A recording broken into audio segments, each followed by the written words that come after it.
Bakundwa b'Imana bakunzi ba Action Vibes TV, kaze dusangire ifunguro y'ijambo ry'Imana kuri uyu munsi w'Imana ugira 17 mu mwaka w'amasabamana B.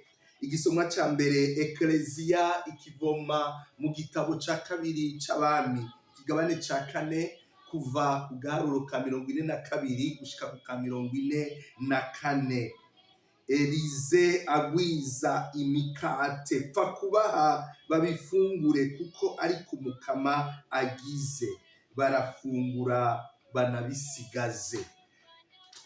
Dusengesha Izaburi 144 twitabira tuti uragaranzura ibiganza mukama tugahaga twese. Igisomwa ca kabiri Ekleziya ikivoma mwibaruwa umutumwa Paulo yandikiye abanyefezi, umukamu mu kwemera kumwe ibatisimu imwe. Aleluya, aleluya. Umuhanuzi mukuru yaserutse iwacu, Imana yaramukije igihugu cayo. Aleluya. Ibyo dusoma mu njiri nyeranda yanditse Yohani, turi mu kigabane ca 6 kuva ku gaharuro ka mbere gushika ku k'15. Umunsi umwe Yezu yijabukiye hakurya y'ikiyaga c'Ibugarire arico Tiberiyadi.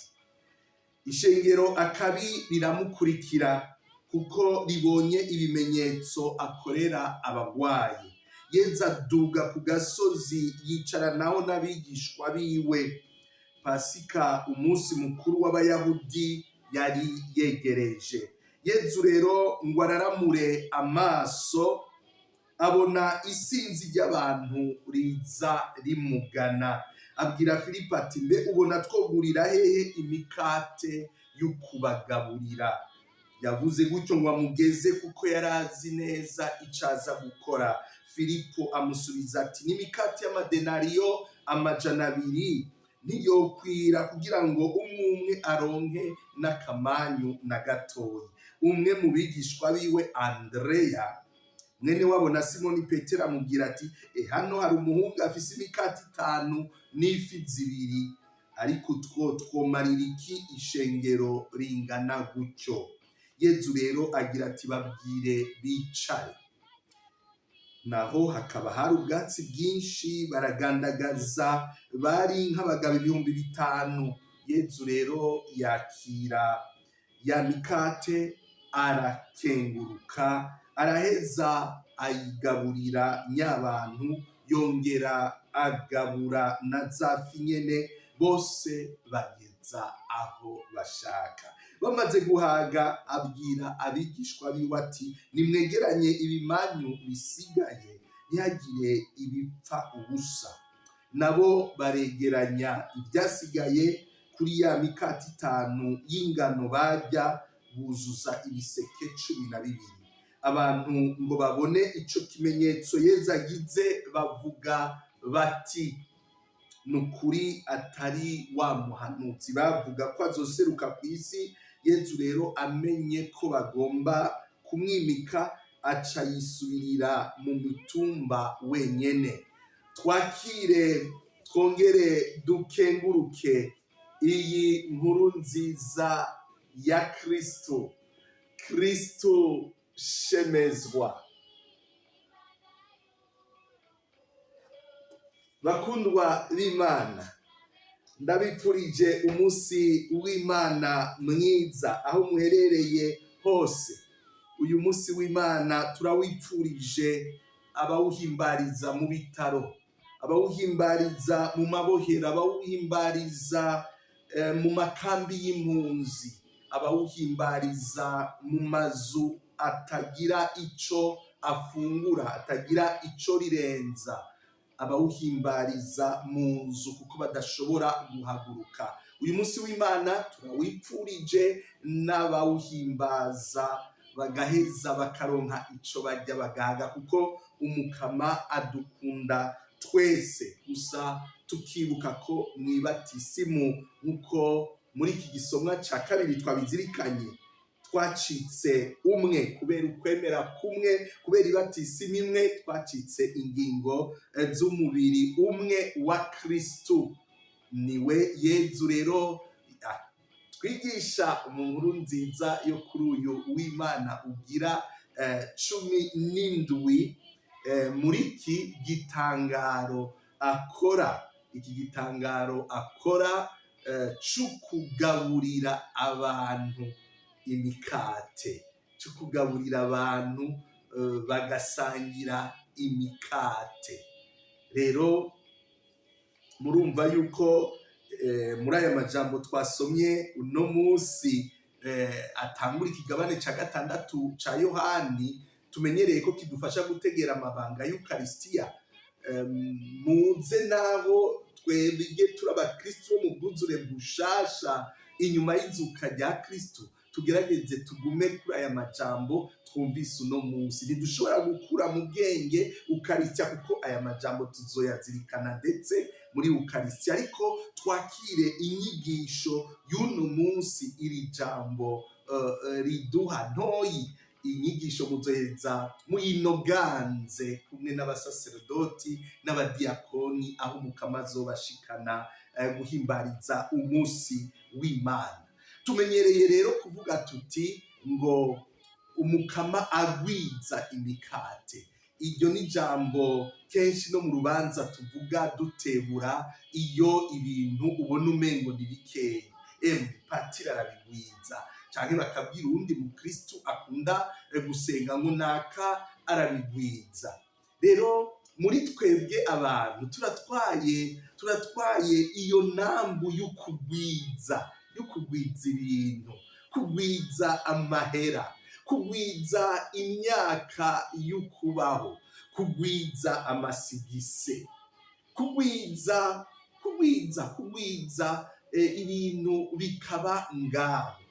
Rero iyo nambu y'ukugwiza, y'ukwisakaza ibintu, iyo nambu inyegeje ubwoba bwo gupfa, inyegeje ukutizigira Imana. Tugaheza tugashaka kugwiza ibintu bizoheza bikadutuma dutekana, bikazodutuma tubaho dutekanye.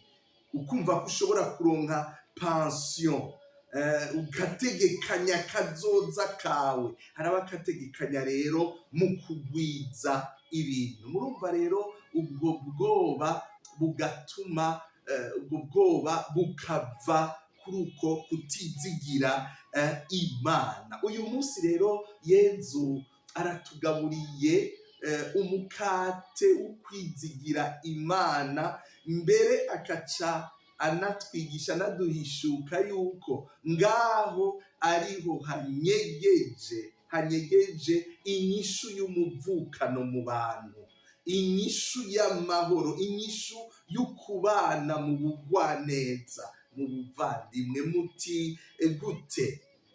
Murumva Yohana aratubwira neza, hariho ijambo avuga ati imbere yuko akenguruka akagaburira abantu imikate, yari mu gihe ca Pasika. Yezu ni Pasika yacu, Pasika yacu.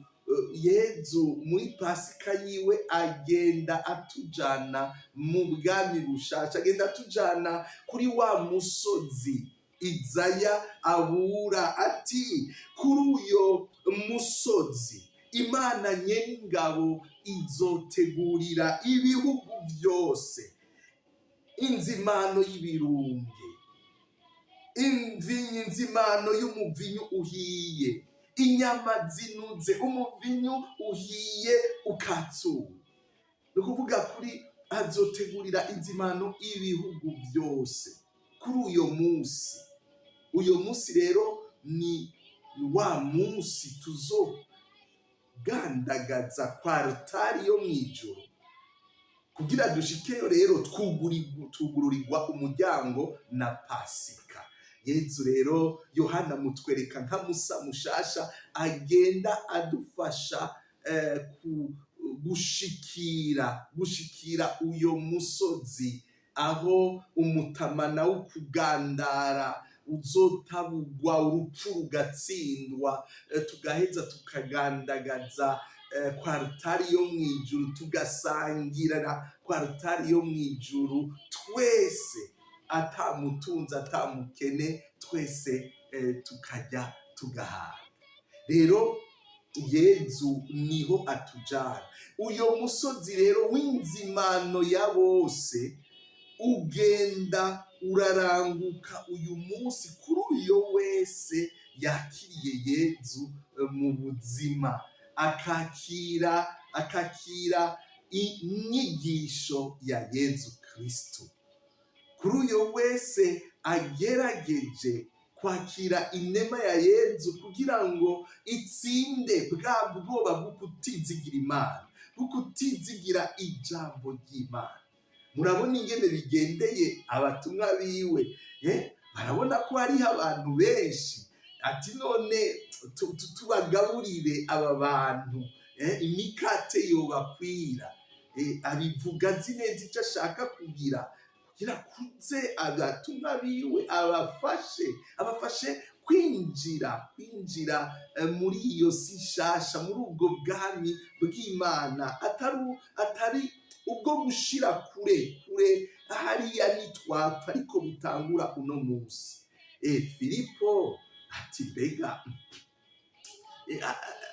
ibiharuro bica biranyaruka, ati n'imikate y'amadenari y'amajana 2 ntiyokwira. Andrea nawe ngo yinanate aravuga ijambo ryiza, hano hariho ufise ngo udukate, reka turabe, ufise imikate 5 n'ifi 2, ariko acarigarura ati none utwomara iki? Murumva rero uko niko abantu duteye iyo dushaka kuba bamaboko, iyo dushaka kutagira ico dufasha, iyo tubona abantu baterereza ngo baje kwivuza. Muri iki gihe abana mu Burundi no mu bindi bihugu bagiye gusubira ku ishure, abasaba udukaye ni benshi. Rero izi nyishu zo kwiyugara, zo kuvuga ati emwe n'uwo bahembwa na ONU ntiyobakwira, emwe n'uwo bagira iki ntiyoronka ibyo abaha, izo ni nyishu mwumva zo kuva mu gihe ca Yezu rero agaheza akavuga ati zana utwo dukate 5 n'izo fi 2 zivuye mu mutima wizigira w'uyo mwana, umutima wizigira Imana.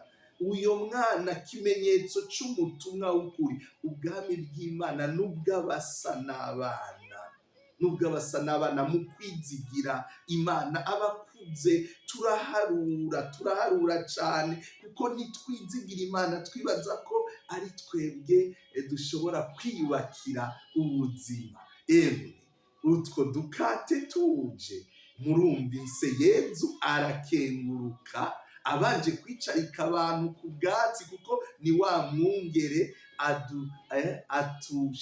atwicarika mu canya c'ubwatsi buremvye, yabugwa mu bwuzure bwa mbere. Araheza rero arakenguruka, aratugaburira uyo mukate. Murumva Yezu agaburira, arasangiza abantu 5,000 n'abandi barenga cane, kuko aha bari baharuye abagabo gusa. None bavukanye, muze kuri uno musi w'Imana, dusabe inema yo kugurura ibiganza, yo kugurura umutima, dusabe inema yo gutsinda ubwikunzi, inema yo gutsinda umunoho, yo gutsinda ubusambo budutuma dushaka kwisakaza ibintu tukumva ko ari byacu, tubigumije. Tweze twugurure ibiganza, tumenye ko vyose twabihawe n'Umukama, tureke Umukama abigwize, tureke Umukama abikoreshe mu kugaburira bene wacu benshi uyu musi w'Imana bawuhimbaje batubitse umukanda. Dusabe inema kugira ngo iri jambo Pawulo atubwira mu ibaruwa ya mbere yandikiye Timote, ati erega inyanduruko y'ibibi byose ni nambu y'amahera, ntako bamwe barayirutse inyuma barazimira mu guta ukwemera, bisuka nyene mu marushwa menshi. Aya marushwa tugowe kw'isi, izi ngwano, izi ntambara mu miryango, abavukana basamburana bicana, ibi byose biva ku bunibuni, biva ku bugunge bwa muntu ashaka kubyigungira ko byose atazobirya ngo abiheze kandi atazopfa bihejeje.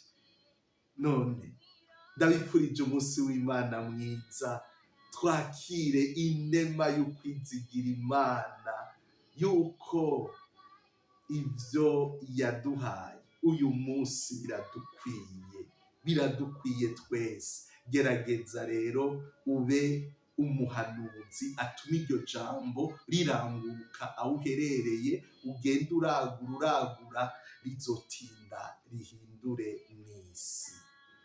Mugire umunsi w'Imana mwiza, tubandanye dusangira akanyamuneza kaho ino televiziyo yacu yarayikwijije abanywanyi 1000. Dukenguruke rero imbere yuko dusubira kwiha irindi hangiro. Mugire umunsi w'Imana mwiza, muzogire n'indwi nziza mwese.